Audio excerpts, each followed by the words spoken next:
अस्सलाम वालेकुम, आप देख रहे हैं साइबा न्यूज। मैं हूं बिलाल समान। खबर शामिल करते हैं सऊदी अरब से।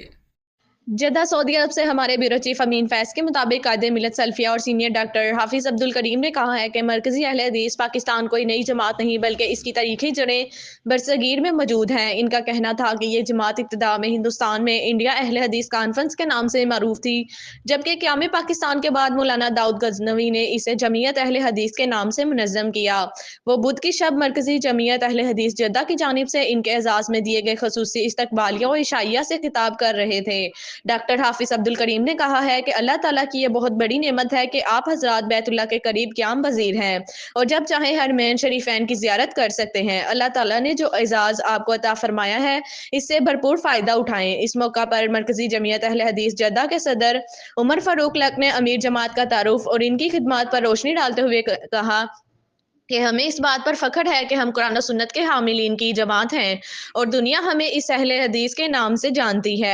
उन्होंने इस अज़म का इजहार किया कि अमीर जमात के अहकामात पर हर मुमकिन ताउन किया जाएगा। तकरीब से कादरी सुहेब अहमद, मीर मोहम्मदी, वाइस चेयरमैन पैगाम टीवी, अंदुल कय्यूम सल्फी और मौलाना उस्मानी ने भी खिताब किया। ये थी अब तक की खास खबरें। मजीद अपडेट्स के लिए विजिट कीजिए हमारा फेसबुक पेज या आप हमें यूट्यूब पर भी फॉलो कर सकते हैं। साइबा न्यूज HD।